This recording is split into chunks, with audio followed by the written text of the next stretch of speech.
Hello friends, my name is Neeraj Singh. I am from GMC Datia. कैसे हो आप सब लोग? उम्मीद है कि आप अच्छी होंगी। तो फ्रेंड्स, हमने हाइड्रोजन चैप्टर का पार्ट 1 कंप्लीट किया और उसके अंदर हमने डाई हाइड्रोजन को डिटेल किया। ठीक है, अब फ्रेंड्स इस पार्ट 2 में हम हाइड्राइड्स पढ़ेंगे, हाइड्रोजन परऑक्साइड पढ़ेंगे और हैवी वाटर को डिस्कस करेंगे। ओके, तो फ्रेंड्स और इसका जो पीडीएफ है फ्रेंड्स मैंने टेलीग्राम चैनल पे अपलोड कर दिया, लिंक मैंने डिस्क्रिप्शन में दे रखा है, आप वहां से जाके डाउनलोड कर लीजिएगा। ओके, अब ज़्यादा टाइम ना ख़राब करते हुए हम अपने चैप्टर में आगे बढ़ते हैं। तो लेट्स कंटिन्यू।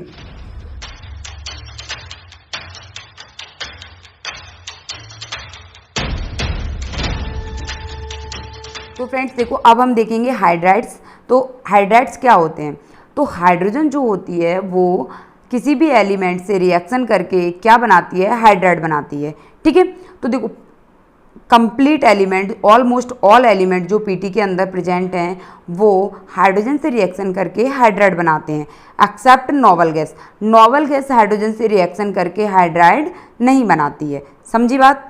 ठीक है, अब इसके बाद आते हैं, तो क्या बना रहे हैं? ये बाइनरी कंपाउंड बनाएंगे। अब इसमें पढ़ेंगे हम इसका क्लासिफिकेशन। तो फ्रेंड्स एक होते हैं अपने आयनिक हाइड्राइड, जिनको सेलाइन या साल्ट लाइक हाइड्राइड कहते हैं। इस टाइप के हाइड्राइड कौन बनाता है पीटी में? तो फ्रेंड्स जो अपनी जितनी भी एस ब्लॉक की मेटल हैं वो हमारी हाइड्रोजन से रिएक्शन करके आयनिक हाइड्राइड फॉर्म करती हैं। ठीक है, जैसे सोडियम हाइड्राइड, सीजियम हाइड्राइड, ठीक है, कैल्शियम हाइड्राइड, है ना, आपने पढ़ा होगा, इसको हाइड्रोलिथ भी बोलते हैं।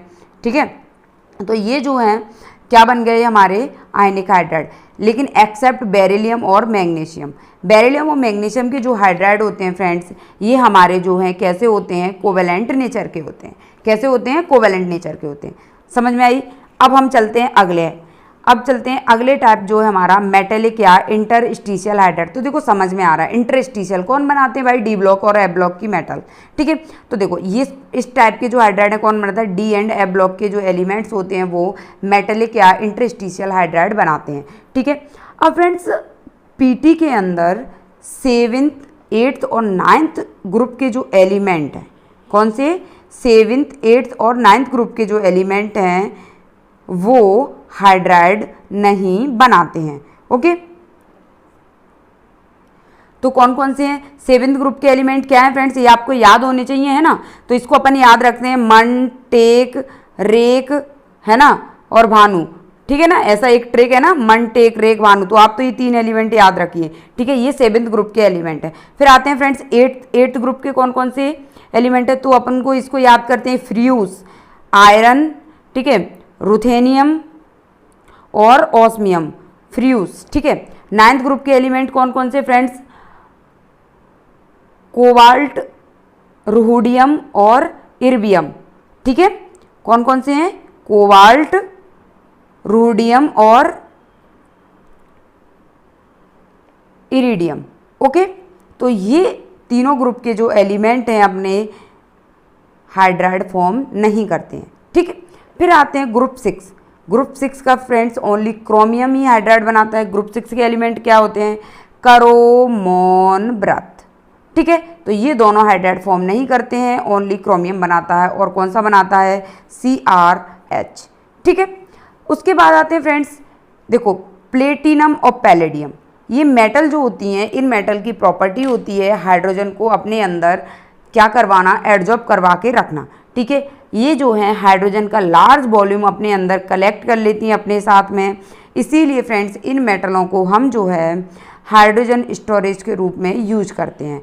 ठीक है, तो आपने देखा होगा कि जब भी हम ऑर्गेनिक केमिस्ट्री के अंदर हाइड्रोजनेशन पढ़ते हैं, माने जो अपने एल्किन और एल्काइन होते हैं उनका हाइड्रोजनेशन कराते हैं, अपन हाइड्रोजन को ऐड करवाते हैं, तो फ्रेंड्स वहाँ पे जो है हम प्लेटिनम और पैलेडियम मेटल भी यूज करते हैं। ठीक है, तो वो इससे इसीलिए क्योंकि इनका जो है इन मेटलों का हम पाउडर फॉर्म यूज़ करते हैं और वो हाइड्रोजन को अपने ऊपर क्या कर लेता है? एडजॉर्ब करवा लेता है। फिर वहाँ पे उसकी जो है फिर ईजिली वो जो है सरफेस एरिया बढ़ने की वजह से और वहाँ पे जो एल्किन और एल्काइन होती है उनका रिडक्शन कर पाता है। ठीक है, फिर उसके बाद फ्रेंड्स हम पढ़ते हैं एक और टाइप है हाइड्राइड का, वो है कोवेलेंट या मॉलिक्यूलर टाइप। ठीक है, इसके अंदर फ्रेंड्स जो है हमारे 3 चीज़ें हैं, electron deficient hydride, electron precious hydride और इलेक्ट्रॉन रिच हाइड्राइड। तो देखो याद करने का तरीका, इलेक्ट्रॉन डेफिशिएंट हाइड्राइड कौन बनाता है? ग्रुप 13 के। प्रीसियस ग्रुप 14 के, माने बिल्कुल एग्जैक्ट बैलेंस पूरी, ठीक है। और 15, 16, 17 किसके बनाते हैं, इलेक्ट्रॉन रिच हाइड्राइड बनाते हैं, ठीक है। तो ये फ्रेंड्स इतना हमारा हो गया हाइड्राइड के बारे में जो आपको याद रखना है, ठीक है। इनका क्लासिफिकेशन कौन कौन क्या क्या बनाता है, ठीक।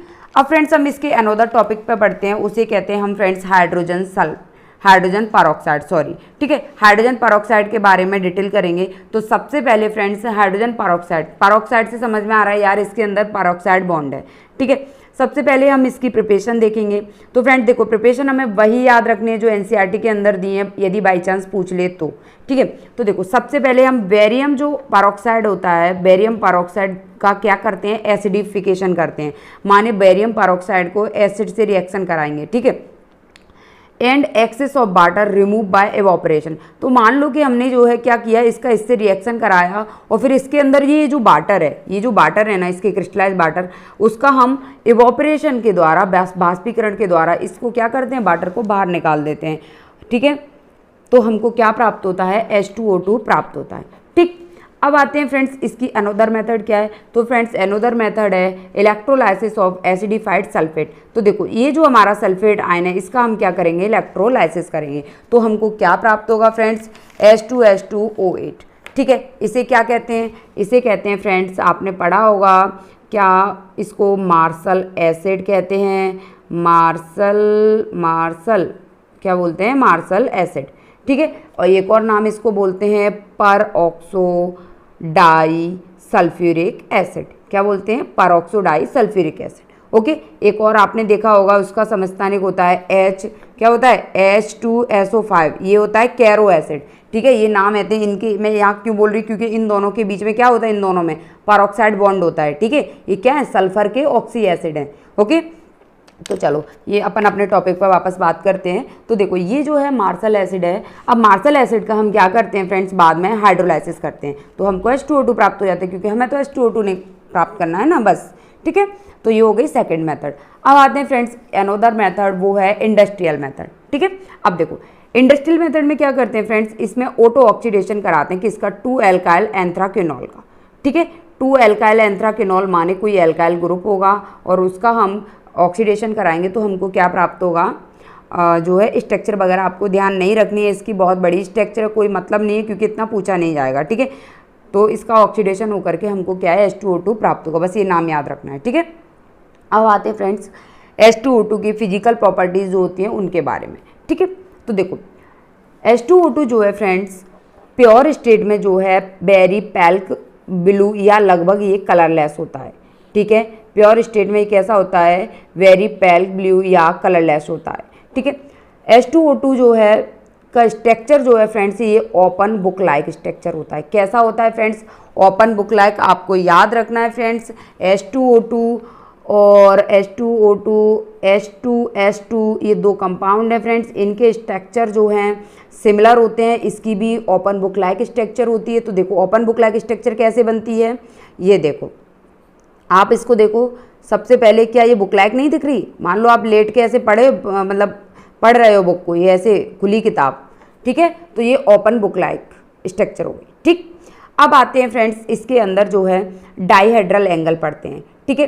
तो देखो ये जो हाइड्रोजन जो अपना परऑक्साइड है उस दो फेज में जो है फ्रेंड्स ये रहता है, एक तो गैसियस फेज में और एक होता है हमारा सॉलिड फेज में। तो गैसियस फेज में फ्रेंड्स इसका जो डाईहेड्रल एंगल है वो होता है 111.5 डिग्री, सॉलिड स्टेट में फ्रेंड्स 90.2 डिग्री। अब बात आती है कि डाईहेड्रल एंगल क्या होता है। तो देखो फ्रेंड्स ये जो हाइड्रोजन बॉन्ड बनाया आपने देखा इधर, और इधर हमने इसको क्या किया, डैश डैश किया, ठीक है। तो देखो इसके बीच में जो ये एंगल बन रहा है ना वो हमारा क्या है, डाईहेड्रल एंगल है, डाईहेड्रल एंगल। देखो आप इसको आपको यहाँ पे समझ नहीं आएगा, आप एनसीईआरटी में थोड़ा सा मैं आपको बताती हूँ और आपके दिमाग में भी ये चीज़ रहेगी, ठीक है। अच्छे से आपको समझ में आ जाएगा, आप थोड़ा सा फोकस कीजिए, ठीक है। तो देखो इसमें देखो सबसे पहले ये जो है गैसियस फेज में हमारी जो है हाइड्रोजन परऑक्साइड की स्ट्रक्चर है, ठीक है। ये देखो ओपन बुक लाइक लग रही है और यहाँ पे देखो ये जो है 111.5 डिग्री जो है हमारा क्या हुआ, एंगल हुआ, ठीक है। किसमें, हमारा जो है गैसियस फेज में, ठीक है, डाईहेड्रल एंगल। फिर उसके बाद में ये देखो फ्रेंड्स ये हमारा क्या हुआ 90.2 डिग्री, ये हमारा कब हुआ, इसका सॉलिड फेज में, ठीक है। तो आपको दिख रहा है ये हाइड्रोजन पेरोक्साइड की जो स्ट्रक्चर है ओपन बुक लाइक होती है और इनके डायहेड्रल एंगल, ठीक है। वैसे इस पर अब तक क्वेश्चन पूछा नहीं गया है, बट पूछ भी सकता है, कुछ भरोसा नहीं है ना। तो आपको जो है प्रिपेयर करके रखना है, ठीक है। अब आते हैं फ्रेंड्स क्या कि जो ये एंगल हो गया, अब आते हैं कि जो हाइड्रोजन पेरोक्साइड है फ्रेंड्स, ये ऑक्सीडाइजिंग और रिड्यूसिंग दोनों की तरह काम करता है। अब बात आती है फ्रेंड्स, जब ये ऑक्सीडाइजिंग एजेंट की तरह काम कर रहा है तो कैसे रिएक्शन करेगा, है ना। और यदि ये रिड्यूसिंग एजेंट की तरह काम कर रहा है तो ये कैसे रिएक्शन करेगा, यदि ये डिस्प्रपोर्शनेट हो रहा है तो क्या देगा। तो फ्रेंड्स देखो, यदि जो ऑक्सीडाइजिंग एजेंट की तरह काम कर रहा है, मान लीजिए किसी अदर चीज़ को क्या कर रहा है, ऑक्सीडाइज कर रहा है। Just like A for example मैं आपको समझाऊं इससे कि आप देखो यहाँ पर कि H2 जो है Fe आयरन +2 में है हमारा, किसमें आयरन हमारा क्या है, सॉरी आयरन हमारा जो है +2 में, ये H2O2 जो है इससे रिएक्शन करता है और इसको क्या कर देता है, आयरन +3 में चेंज कर देता है। लेकिन इसके साथ साथ ये क्या और बनाएगा, तो फ्रेंड्स इसके साथ साथ ये जो है वाटर और बनाएगा, ठीक है। तो हम क्या कहते हैं कि H2O2 यदि किसी को ऑक्सीडाइज कर रहा है, यानी जब ये ऑक्सीडाइजिंग एजेंट की तरह काम कर रहा है तो ये हमारा ये क्या बनाता है, वाटर बनाता है, ठीक है। अब आते हैं फ्रेंड्स, ये रिड्यूसिंग एजेंट की तरह काम कर रहा है तो क्या बनाता है। तो फ्रेंड्स देखो, ये MnO4 नेगेटिव है, ठीक है। ये इससे H2O2 रिएक्शन करके इसको बदलता है फ्रेंड्स Mn+2 में, यानी ये जो है हमारा यहाँ पे जो है ये +7 में और ये यहाँ पे किस में आ गया, ये +2 में आ गया, ठीक है। किस में आ गया, आप देखो ये +2 में आ गया। अब इसके साथ साथ ये क्या और बनाएगा, ठीक है। इसके साथ साथ फ्रेंड्स ये जो है हमारा ऑक्सीजन गैस बनाएगा, क्या बनाएगा, ऑक्सीजन गैस। तो हम क्या कहते हैं कि जब H2O2 रिड्यूसिंग एजेंट की तरह काम करता है तो यहाँ पे ये ऑक्सीजन गैस भी निकलती है, ठीक है। यदि फ्रेंड्स किसी भी कंपाउंड में जो H2O2 है वो ऑक्सीडेशन और रिड्यूसिंग दोनों, माने H2O2 ऑक्सीडाइज भी हो रहा है और रिड्यूस भी हो रहा है, ठीक है, तो ये क्या बनाता है फ्रेंड्स, ये वाटर बनाता है और ऑक्सीजन गैस बनाता है, ठीक। तो ये चीज़ हमको ध्यान रखनी है, ओके। तो यही चीज़ मैंने आपको यहाँ पे समझाई। आप देखिए कि जब ये ऑक्सीडाइजिंग एजेंट की तरह काम करता है तो गिब्स हमको ये वाटर देता है, रिड्यूसिंग एजेंट की तरह काम करता है तो O2 देता है, डिस्प्रपोर्शनेशन रिएक्शन शो करता है तो वाटर देता है और ऑक्सीजन देता है, ठीक है। अब देखते हैं फ्रेंड्स इसका स्टोरेज। तो देखो H2O2 जो होता है फ्रेंड्स, लाइट की प्रेजेंस में जो है ये क्या हो जाता है, ये डिकम्पोज हो जाता है, क्या हो जाता है, डिकम्पोज हो जाता है। और डिकम्पोज किस में होता है फ्रेंड्स, ये जो H2O2 है हमारा वाटर और O2 में डिकम्पोज हो जाता है, ओके, ठीक है ना। तो देखो ये डिकम्पोज, इसीलिए हम इसका जो स्टोरेज है वो कहाँ करते हैं। तो फ्रेंड्स यदि मान लो हमको किसी ग्लास की जो टेस्ट ट्यूब है उसमें यदि H2O2 को स्टोर करके रखना है तो फ्रेंड्स उस पर हमें जो वैक्स होता है उसकी लाइनिंग करनी पड़ेगी ताकि उसके अंदर डार्क मीडियम रहे और हमारा जो H2O2 है वो डिकम्पोज ना हो। या फिर फ्रेंड्स हमको प्लास्टिक की जो बोतल होती है डार्क बोतल, उनमें इसको स्टोर करना पड़ता है। और फ्रेंड्स ये ब्रेक ना हो इसीलिए हमको एज ए स्टेबलाइजर के रूप में यूरिया मिक्स करना पड़ता है। ये चीज़ भी आपको याद रखनी है, ठीक है, इस पर क्वेश्चन बन सकता है, ठीक है। क्या यूज़ करते हैं एज ए स्टेबलाइजर फ्रेंड्स, हम यहाँ पे as a stabiliser urea use करते हैं, ठीक। अब फ्रेंड्स हम देखते हैं H2O2 के यूज़, जो कि कुछ यूज हैं जो बहुत इंपॉर्टेंट है फ्रेंड्स, जो आपको याद होने ही चाहिए, ठीक है। तो देखो इसका यूज हेयर ब्लीचिंग में, तो आपने देखा होगा बहुत सारे लोग आज के टाइम पे बहुत कलरफुल हेयर वाले पर्सन मिलते हैं हमको, ठीक है, कोई भी कलर डिफरेंट कलर अपने हेयर्स पे करा लेते हैं तो हेयर ब्लीच में माइल्ड डिसइंफेक्टेंट होता है, ठीक है। उसके बाद एज ए एंटीसेप्टिक काम करता है और फ्रेंड्स एज ए एंटीसेप्टिक के रूप में हम इसको यूज करते हैं और मार्केट में ये जो है परहाइड्रोल के नाम से मिलता है। किस नाम से मिलता है फ्रेंड्स, परहाइड्रोल के नाम से। ये नाम याद रखना है, इस पर फ्रेंड्स क्वेश्चन बन सकता है, ठीक है। फिर उसके बाद आते हैं फ्रेंड्स, इसका यूज जो है पॉल्यूशन कंट्रोल ट्रीटमेंट में हम करते हैं। और इसका यूज कहाँ करते हैं फ्रेंड्स, कुछ कंपाउंड के सिंथेसिस में, जैसे हाइड्रोक्विनोन, टार्ट्रिक एसिड और सिफेलोस्पोरिन, ठीक है। ये जो है ड्रग्स हैं हमारी, सिफेलोस्पोरिन, ये हमको याद रखना है, ठीक। अब ये हो गया फ्रेंड्स हमारा हाइड्रोजन पेरोक्साइड। अब इसके बाद देखते हैं फ्रेंड्स हम हैवी वाटर। तो आपने देखा होगा हैवी वाटर क्या है, जैसे नॉर्मल वाटर होता है H2O, ये प्रोटियम होता है इसके अंदर। हैवी वाटर में क्या होता है, ड्यूटेरियम होता है इसकी जगह, बस ये D लिखा है, O नहीं है, ड्यूटेरियम है, ठीक है, D2O। अब DTO का क्या यूज है फ्रेंड्स, आपने देखा होगा, आपने रेडियो एक्टिविटी पढ़ा होगा जो है फिजिक्स के अंदर, है ना।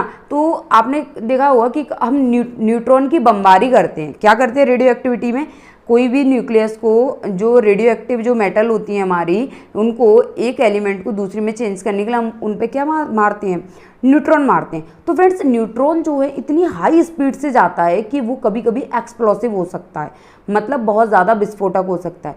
तो उसकी जो एनर्जी है, माने जो न्यूट्रॉन की जो वेलोसिटी है उसको रिड्यूस करने के लिए, यानी उसको कहते हैं हम कंट्रोल करने के लिए, है ना, एज ए मॉडरेटर हम हैवी वाटर यूज करते हैं। ठीक है, तो मंदक के रूप में, मंदक हिंदी में बोलते हैं, इंग्लिश में मॉडरेटर बोलते हैं। तो ये न्यूक्लियर रिएक्शन में हैवी वाटर को एज ए मॉडरेटर यूज करते हैं। ठीक, ये बात याद रखनी है। अब इसके बाद क्या है फ्रेंड्स, कैल्शियम कार्बाइड। ये देखो वाटर से रिएक्शन करता है, D2O से रिएक्शन करता है। ये क्या देता है, एसिटिलीन गैस देता है।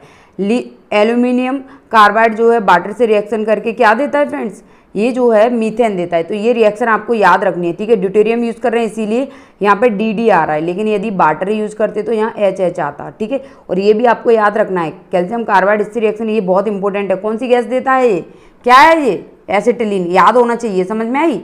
और ये क्या है, मीथेन। ठीक है, ये छोटी छोटी चीज़ें बच्चों पता होना चाहिए। यदि यही चीज़ें हमें नहीं पता तो एग्जाम में छोटी छोटी चीज़ें ही पूछी जाती हैं। ठीक है, अब फ्रेंड्स हमारा इसमें जो है एक टॉपिक और बचा है फ्रेंड्स, वो है वाटर। ठीक है, वाटर की जो है हार्डनेस, वाटर के अंदर जो हार्डनेस है उसको रिमूव करना हमारे पास बचा है। ठीक है, उसको हम अभी आगे देखते हैं।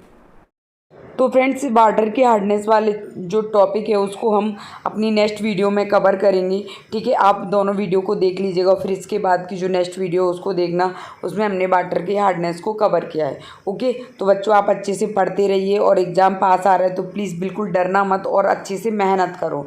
Okay, bye bye, take care all of you.